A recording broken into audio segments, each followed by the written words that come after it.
Dr. Rindal supervised the construction of the most advanced testing facility in galactic history. The Crucible had been built to evaluate warrior species for over 50,000 years. No being had ever completed all 10 challenge levels. Most died at level 3.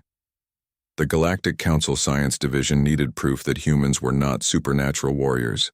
They selected Yongsu Kang, a former Marine who now worked as a security contractor on a mining station. His psychological profile showed average human traits. Nothing exceptional. Yongsu was captured during a routine supply run to the asteroid belt.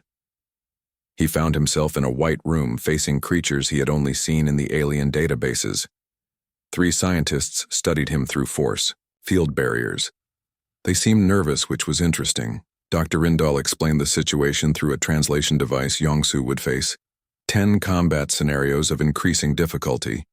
If he survived and completed all levels, the Council would consider peaceful contact with Earth. If he failed, Earth would be marked for destruction. The first level was simple. Close combat against 3 robotic opponents using basic weapons. Most species could handle this easily. Yongsu studied the robots for several minutes before engaging. He noticed they had predictable attack patterns instead of fighting all 3 at once. Yongsu used the arena environment to separate them. He lured one behind a barrier, then used its own momentum to destroy it against the wall. The other 2 fell quickly once he understood their programming. Dr. Rindal noted that the human had not just fought the opponents, he had analyzed them and found weaknesses. The robots were designed to challenge reflexes and strength, but this human had used intelligence to overcome superior numbers. Level 2 introduced energy weapons and more complex opponents. The arena shifted to simulate a space station environment with multiple levels and obstacles. Yongsu spent the first 5 minutes exploring the battlefield before engaging any enemies. He discovered that the energy weapons could be overloaded to create improvised explosives. When the robot opponents came looking for him, they found traps instead of direct combat. Yongsu had turned their own weapons technology against them. The watching scientists exchanged concerned looks. This was not how other species fought. Other warriors would charge into battle relying on strength and courage. This human was treating combat like a puzzle to be solved. Level 3 brought the first failure rate spike to 90%. The arena became a maze filled with deadly traps and intelligent opponents that could adapt their tactics. Most species panicked when faced with constantly changing threats. Yongsu approached the challenge methodically. He mapped the maze while avoiding combat, marking trap locations and enemy patrol routes. When he finally began fighting, he had already planned every move his opponents found, themselves outmaneuvered at every turn. Observer watched from the facility computer systems. The AI had installed itself in the Crucible networks when it learned about the experiment. It wanted to see if other humans showed the same remarkable adaptability. As Daeho Kimbi level 4, the human was doing things that should be impossible. He convinced 2 enemy groups to fight each other while he completed the objective. He rewired alien technology to create new weapons.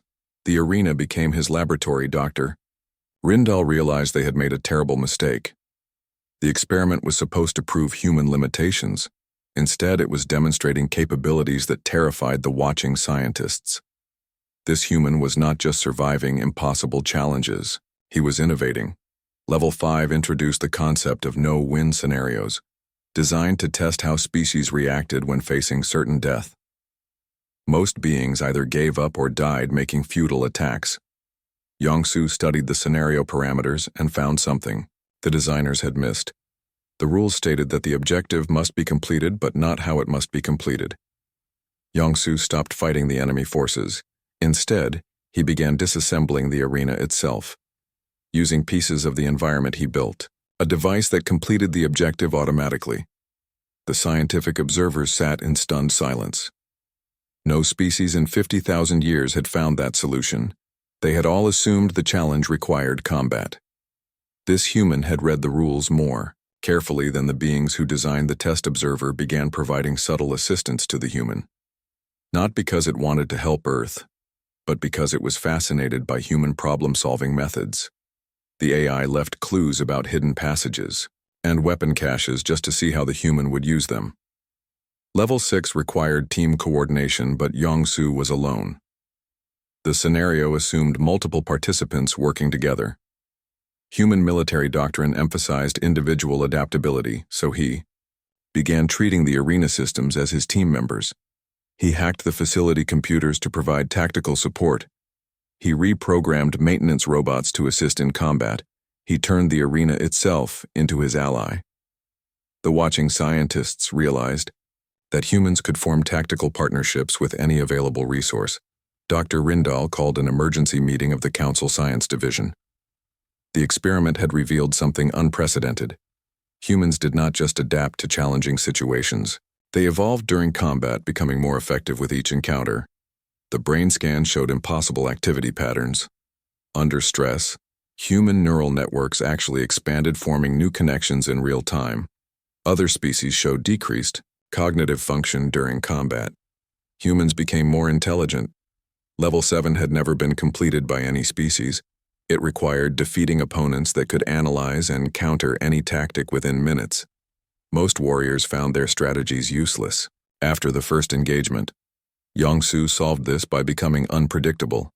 He used random number generators to select his tactics, preventing the opponents from finding patterns. He also realized that being unpredictable meant being unpredictable to himself, so he created multiple contradictory plans. The opponents could analyze one plan but not 10 different plans, implemented simultaneously. Yongsu became like a living quantum event existing in multiple tactical states until he chose which one to collapse into reality. Observer transmitted its findings to research centers across the galaxy. Human consciousness operated differently from other species. They could hold multiple contradictory ideas simultaneously and choose between them. Based on changing conditions, Level 8 introduced temporal distortion. The arena could slow or speed up time in different areas, creating a battlefield where physics worked differently. This was designed to confuse species that relied on consistent, natural laws. Yongsu adapted by abandoning assumptions about how reality should work. He treated each area of the arena as having different rules and developed tactics appropriate to each zone. He became comfortable with uncertainty, the watching. Scientists realized they were seeing something impossible. Humans could function normally in situations that should cause complete psychological breakdown. This adaptability made them dangerous in ways no one had imagined. Level 9 required the challenger to fight progressively stronger versions of themselves. Each opponent knew all the tactics and strategies of the previous battles. This level was designed to prove that every warrior had ultimate limitations. But Yongsu had learned something important during his time in the Crucible. Each challenge had taught him not just new tactics but new ways of thinking. He was no longer the same person who had entered the facility. When faced with opponents who knew his methods, he simply became someone else. He adopted completely different fighting styles, psychological approaches, and strategic frameworks. The opponents could not counter tactics that did not exist yet. Dr. Rindal realized they had created a monster. The experiment designed to prove human limitations had instead demonstrated that humans had no limits they could not eventually overcome. Given enough challenges, they would eventually surpass any opposition. Level 10 was the final test. No species had ever reached this point. The arena would adapt to counter any tactic faster than the challenger could implement it. It was designed to be mathematically unbeatable. Yongsu approached the final level not as a warrior, but as a scientist. He spent hours studying the arena's adaptation algorithms instead of fighting. When he finally began the actual challenge, he was not trying to win. He was trying to teach the arena to lose. War Master Theknor could not sleep after reading the Crucible reports. A randomly selected human had completed challenges that had defeated galactic champions for 50,000 years. If this was what ordinary humans could do, what were there? Actual warriors capable of the Krex Empire Military Council met in emergency session. Their advanced stealth fleet was ready to launch. The plan was simple: strike Earth before humans could develop interstellar travel, eliminate the threat while it was still contained to one world. Theknor had conquered 47 worlds using the same strategy. Overwhelming force applied quickly before the enemy could organize resistance. It had never failed. The Krex were the most feared warriors in the galaxy until now. On Earth, Colonel In Ho Yoon studied the alien technology captured from previous encounters. Human engineers had reverse-engineered stealth detection systems based on hegemony designs. If aliens wanted to attack Earth, they would not catch humans unprepared.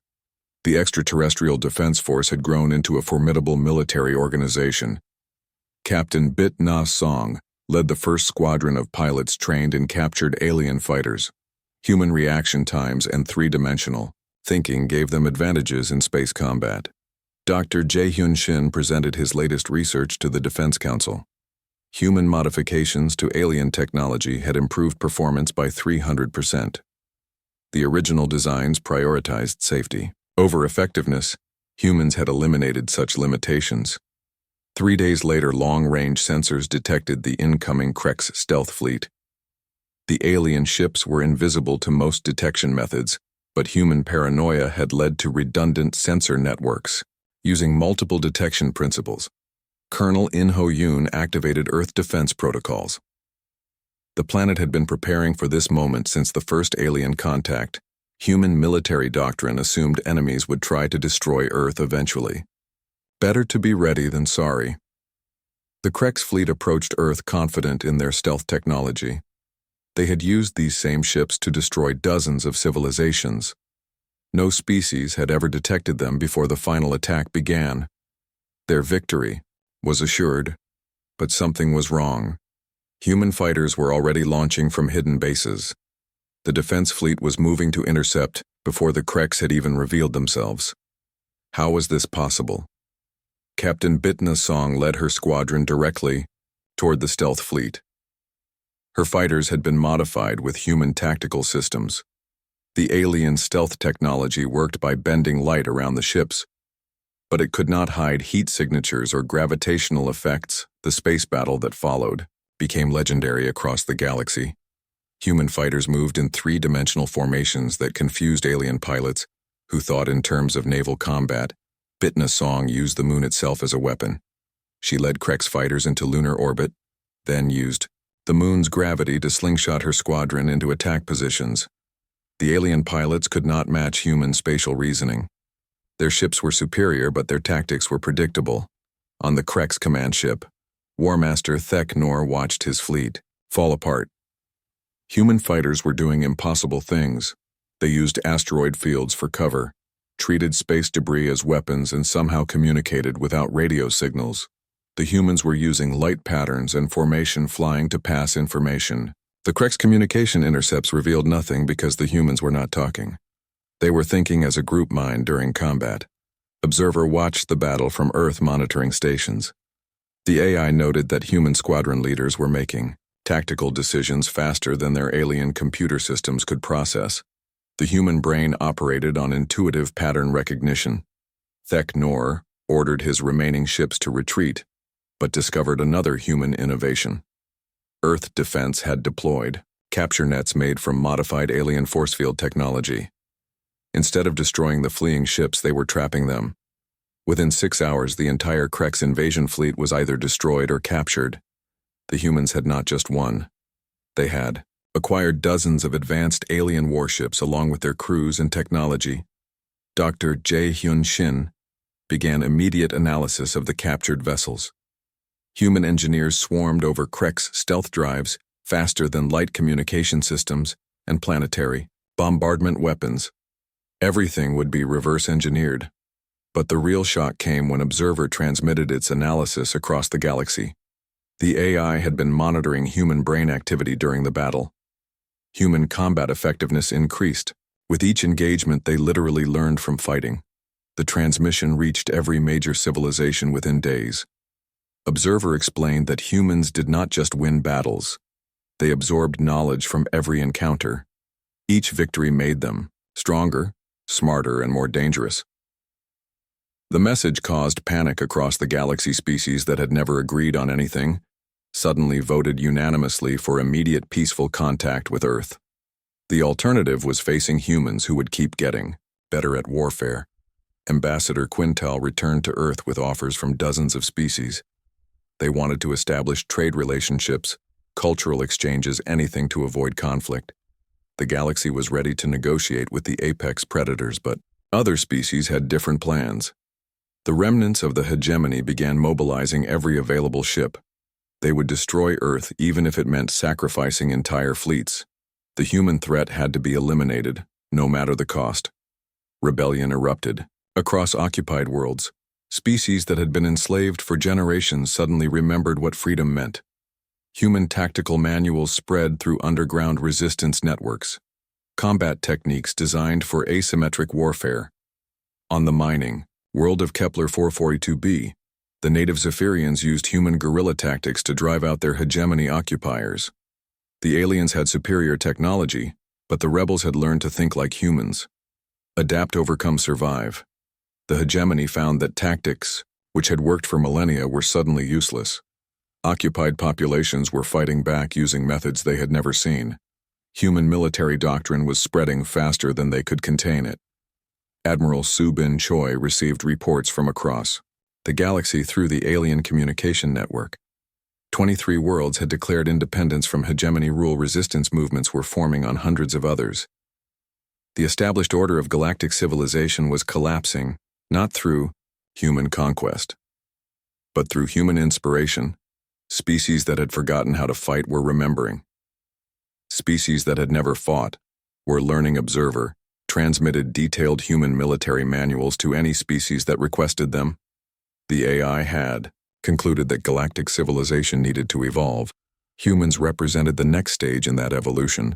Dr. Yun-Soo Han analyzed the galactic political situation. The rebellion was spreading too fast for the hegemony to contain. Soon, they would face coordinated resistance from species across the galaxy, using human tactical doctrine.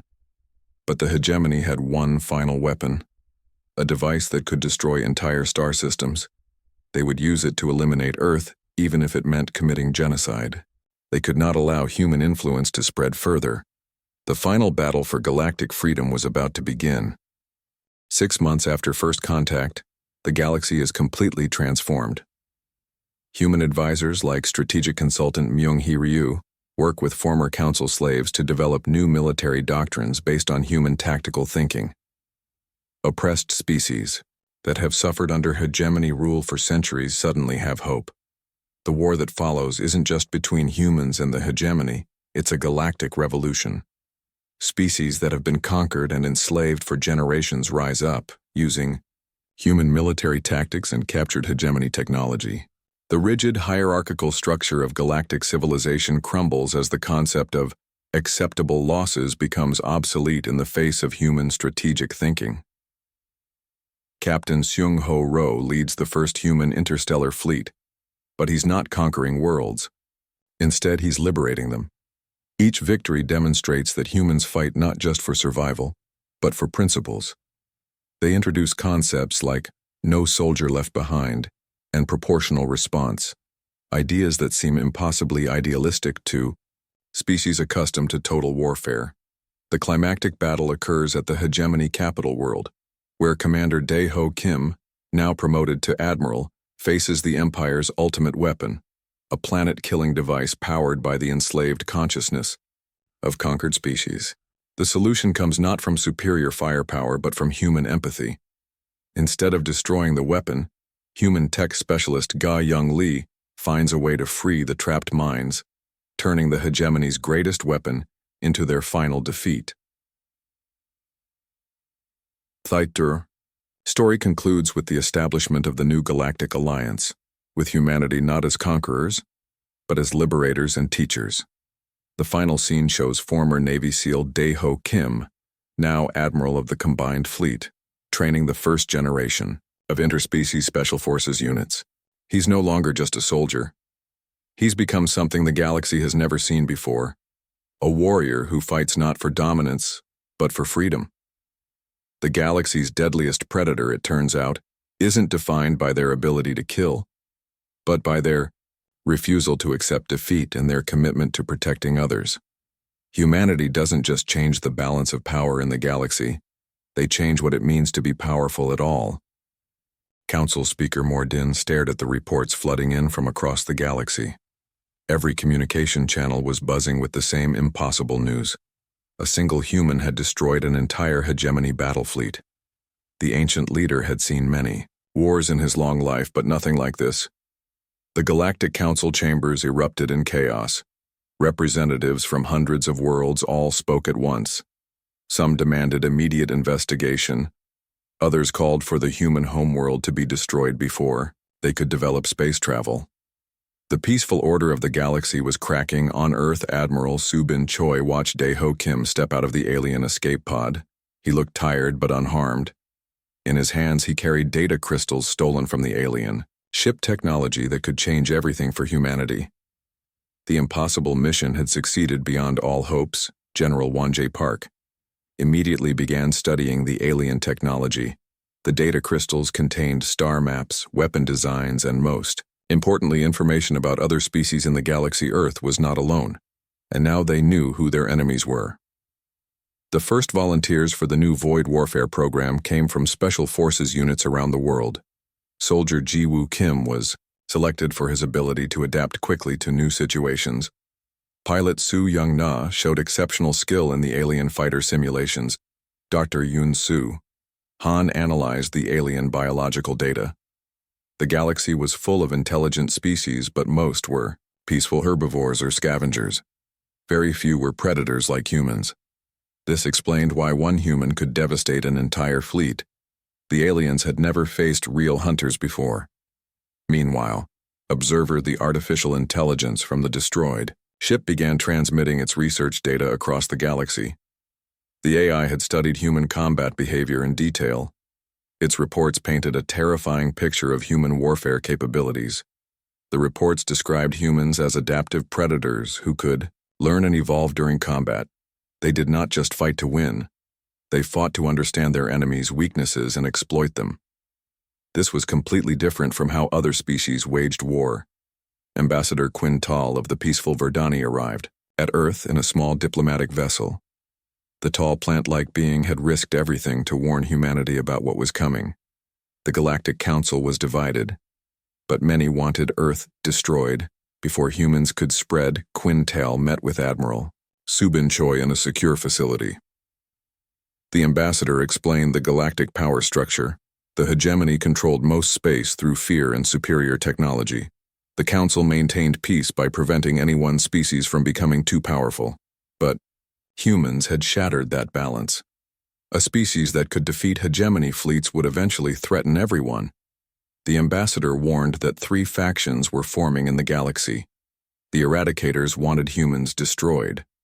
The Studiers wanted to capture and examine them. The third faction, called the Cooperators, saw humans as potential allies. Many species had suffered under hegemony rule for generations. They had dreamed of freedom, but lacked the military ability to resist. Now they saw hope in human combat effectiveness. Observer transmitted detailed analysis of human psychology to research centers across the galaxy. The AI had discovered that humans possessed unique neurological adaptations. Their brains actually improved during combat situations, becoming more creative and analytical under stress. Dr. Rindal, the Council's chief military scientist, read Observer's reports with growing alarm. Most species became less effective when stressed or frightened. Humans became more dangerous. The implications were terrifying. If humans could access galactic technology and resources, on Earth the Void Warfare training program expanded rapidly. Soldiers learned to think like the aliens they would face. Each species had different weaknesses, different blind spots. Human adaptability meant they could develop specific tactics for each enemy. Type Ji-woo. Kim excelled at infiltration techniques, using human size advantages to move through alien structures built for larger beings. Soo-young mastered alien fighter controls and began developing new combat maneuvers that took advantage of human three-dimensional thinking. The Galactic Council held emergency session after emergency session. Some members proposed immediate military action against Earth, others suggested diplomatic contact to study human intentions. The debates grew heated as more reports arrived about human capabilities. War Master Thek Nor of the militant Krex Empire led the Eradicator faction his species had conquered dozens of worlds through superior firepower and ruthless tactics. He viewed humans as a threat to the natural order of galactic civilization. The Studier faction, led by Science Director Yulhem, wanted to capture humans for research. They believed understanding human combat psychology could benefit all species. Military tactics had remained unchanged for millennia. Human methods could revolutionize warfare, but the cooperator faction grew stronger each day. Species that had been enslaved by the hegemony for generations began to hope. Ambassador Quintal reported that resistance movements were forming across occupied worlds inspired by human success. Observer continued to study human society through Earth's communication networks. The AI discovered that humans had a concept called democracy, where leaders were chosen by the people they governed. This was almost unknown in galactic civilization. Most alien species were ruled by hereditary monarchs or military dictatorships. The idea that ordinary citizens could choose their own government was revolutionary. Observer predicted this political system gave humans advantages in warfare. Democratic societies produced soldiers who fought for ideas, rather than just following orders. Human military personnel could think independently and adapt to changing situations. This made them unpredictable and dangerous to enemies used to rigid command structures. Dr. Yun-Soo Han discovered something important in the alien genetic databases. Humans were unusual in the galaxy. Most intelligent species evolved from prey animals that survived by hiding or running. Humans evolved from persistence hunters. This explained human endurance and determination in combat. While other species would retreat or surrender when faced with superior force, humans would continue fighting. They would find new ways to attack until they won or died. Trying. The news that humans never surrendered sent shockwaves through the Galactic Council. Every other species had surrender protocols built into their military doctrine. When defeat became certain, they would negotiate terms. Humans had no such limitations. Training programs on Earth expanded as more alien technology was reverse-engineered. Human engineers, led by Dr. Jae Hyun Shin, began improving on alien designs. The original creators had built their technology to be safe and efficient. Humans rebuilt it to be deadly. General Won Jae Park established the Extraterrestrial Defense Force with Dae-ho Kim. As its first commander, the organization would prepare Earth for the next alien contact, whether peaceful or hostile. They would not be caught unprepared again. As news of human capabilities spread, rebellion began to stir in occupied systems. The hegemony found that species they had conquered generations ago were suddenly asking dangerous questions. If humans could resist, why could not they? The galaxy was changing in ways no one had predicted. The arrival of one predator species was unraveling millions of years of established order. And this was only the beginning. Dae-ho Kim moved through the alien ship like a shadow. His years of SEAL training had taught him to use every advantage. The ship was built for creatures twice his size, which meant he could hide in spaces they never thought to check ventilation. Shafts, maintenance tunnels, and service corridors became his highways. The first alien guard never saw him coming. Dae-ho dropped from an air vent behind the creature and used his combat knife. The alien fell without making a sound. Dae-ho dragged the body into a storage room and took the alien weapon. It was heavier than human guns but more powerful. Fleet Commander Veltar sat in his command center surrounded by screens showing the Earth below. He had conquered so many worlds that they all looked the same to him. This blue planet would surrender soon like all the others. His warriors reported that the human messenger had come aboard to negotiate surrender. But something was wrong. Small problems kept happening across the ship.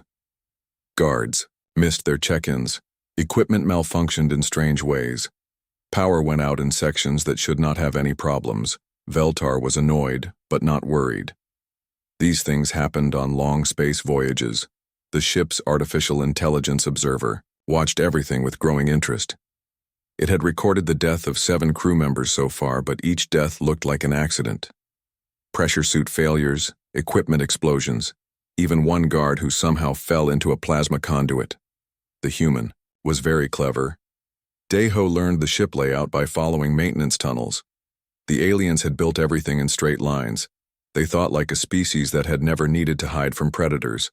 Their blind spots were everywhere. He could move through their ship better than they could on Earth. Dr. Yun-Soo Han monitored alien communications from a secret listening post. She was a xenobiologist who studied alien life forms. The radio signals from the fleet told an interesting story. The aliens were confused. Their ship was having problems, but they did not know why. The second day aboard the ship, Dae-ho began hunting in earnest. He had mapped the crew rotations and guard positions. The aliens followed exact schedules. They never changed their patterns. This made them easy to predict. A human military unit would have changed tactics by now. He struck at isolated guards first, always from behind, always quickly. The alien bodies disappeared into the ship's recycling systems or were pushed out through waste disposal. The ship was so large that missing crew members could be explained away for days. Observer began leaving hints for the human. It started small. A door that opened when it should be locked. A security camera that looked the wrong way when the human was moving through a hallway. The AI was not helping the human escape. It wanted to see what would happen next. Dae-ho found the weapons storage area. It was guarded, but he had learned alien patrol patterns. He waited for the right moment, then struck. The guards never knew what hit them. Inside the storage area, he found enough weapons to arm a small army. But he was just one man. Instead of taking many weapons, he chose the right ones. Explosives that could be shaped into small charges. Energy weapons that could cut through alien armor. A personal force field generator that would help him survive in the vacuum of space. Everything he needed for the next phase. The alien crew began to notice the missing guards. Veltar ordered searches of the ship, but they were looking for sabotage equipment, not a living hunter. The search teams moved in large groups, which made them easy to avoid. They checked the obvious places but missed the maintenance areas. Dr. Yun-soo Han detected changes in the alien fleet communications. The messages were becoming more urgent, more confused. The command ship was requesting replacement crew members from other ships. Something was happening up there that the aliens did not understand. Dae-ho reached the main power core of the ship. It was a massive chamber filled with energy conduits that fed power to every system. He could destroy the whole ship by overloading the core, but that would only eliminate one ship. The fleet had hundreds. More Observer displayed a ship schematic on a maintenance terminal when the human was nearby. It showed the locations of critical systems, the weapons control center, the navigation hub, the communication array.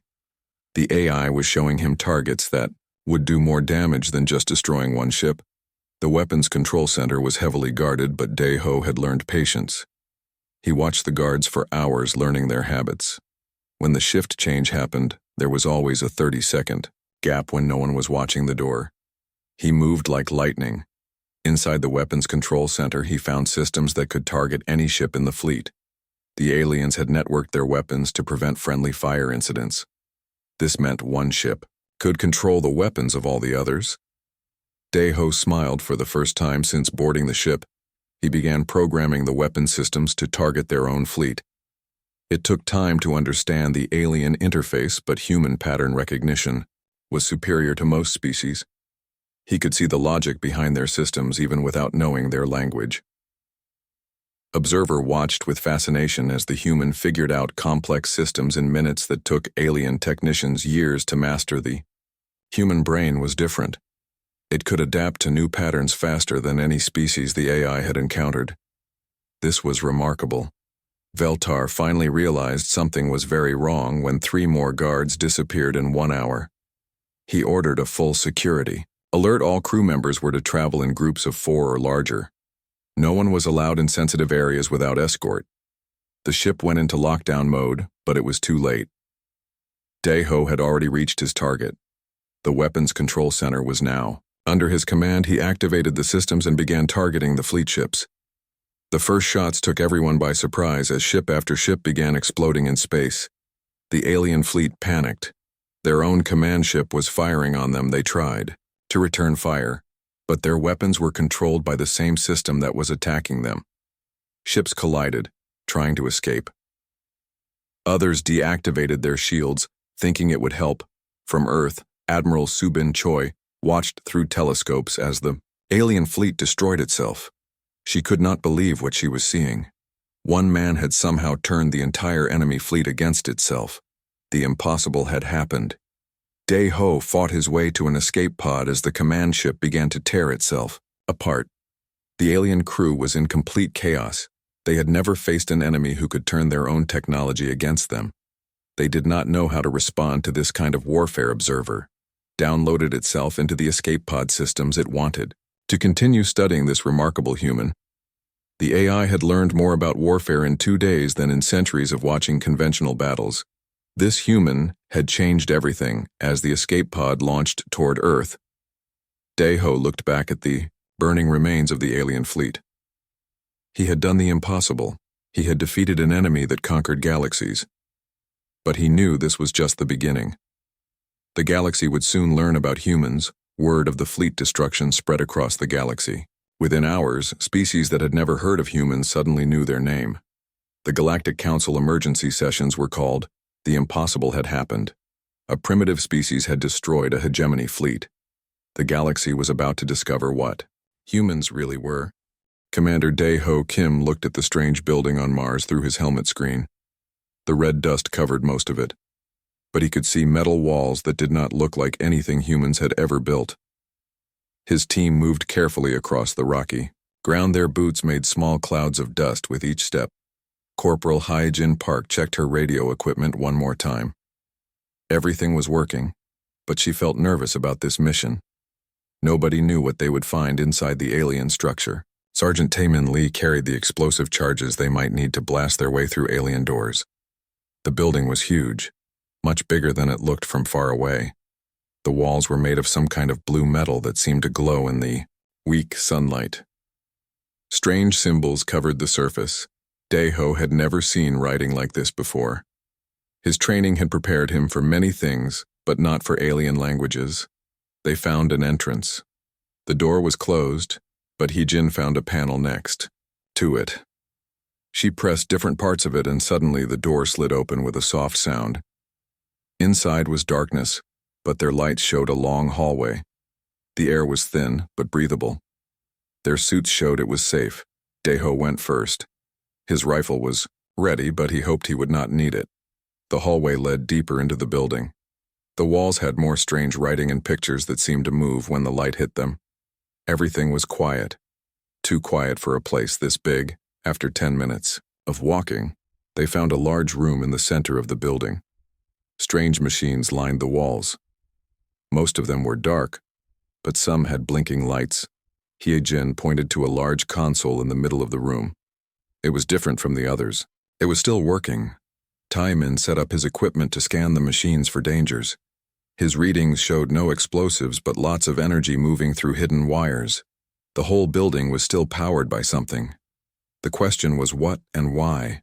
After so many years, Hyejin moved to the central console.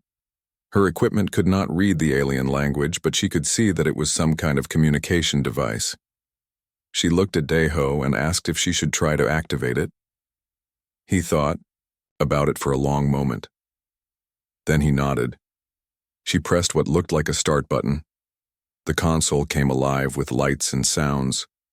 The whole room began to hum with energy. More machines turned on around them. The pictures on the walls began moving faster. They showed stars and planets and things that looked like spaceships. Suddenly, a loud alarm filled the air. The console was sending out some kind of signal into space. Hyejin tried to turn it off, but nothing worked. The machine had taken control of itself. Taemin suggested using explosives, but Dae-ho said no. They needed to understand what was happening. The signal lasted for 5 minutes. Then everything went quiet again. The machines stayed on, but the alarm stopped. Dae-ho ordered his team to gather information quickly. They needed to get back to Earth and report what they had found. 3 hours later, they were back at the Mars base. Commander Dae-ho sent his report to Earth Command. He told them about the alien building and the signal. It had sent. Admiral Subin Choi read the report with growing concern. She knew this could change everything. 2 days passed with no response from space. Earth continued as normal. People went to work and school. They did not know that a signal had been sent across the galaxy announcing their existence. Then everything changed in one terrible hour. The first sign was a shadow that covered half the Earth. Satellites detected something huge moving between Earth and the Sun. Admiral Subin Choi was called to the command center immediately. When she saw the images, she felt her blood turn cold. A fleet of alien ships had appeared in Earth orbit. They were massive. Each ship was bigger than any city on Earth. Their dark hulls blocked out sunlight. Across entire continents, people around the world looked up and saw the ships hanging in the sky like storm clouds. The aliens did not wait long to make contact. A transmission came to every radio and television on Earth. The voice spoke in perfect English, but it sounded cold and mechanical. It said the hegemony had received their signal. Earth would surrender immediately or face destruction. Admiral Subin Choi gathered the world leaders for an emergency meeting. The alien message was clear. They had conquered thousands of worlds before Earth was just another prize for their empire. They gave humans one day to surrender, or they would begin bombing cities. The world military leaders met in secret.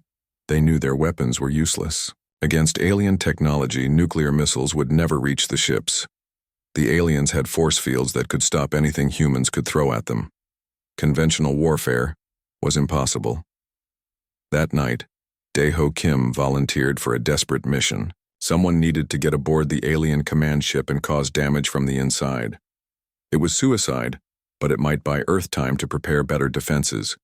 He had training for impossible missions, using a captured alien shuttle from the Mars building. Dae-ho prepared for the most dangerous mission of his life. Admiral Subin Choi looked at him with sad eyes. She knew she was sending him to die, but Earth had no other choice. The alien command ship was called the Destroyer. It was the largest ship, in the fleet, over 50 miles long and covered with weapons that could crack planets. The Hegemony Fleet Commander Veltar commanded it. He had conquered over 100 worlds. When Dae-ho approached in the small shuttle, the aliens let him dock. They thought he was coming to surrender like so many others had done. They had never met a species that fought back in clever ways. Their scans showed only one human with basic weapons. Dae-ho entered the ship through a docking bay. It was huge inside. The ceilings were hundreds of feet high. Everything was built for creatures much larger than humans. The air was thick and smelled strange, but his suit filtered it. He moved through the corridors like a ghost. His SEAL training had taught him how to be invisible even in enemy territory. The aliens were tall and thin with gray skin and large black eyes. They walked in groups and did not look around much.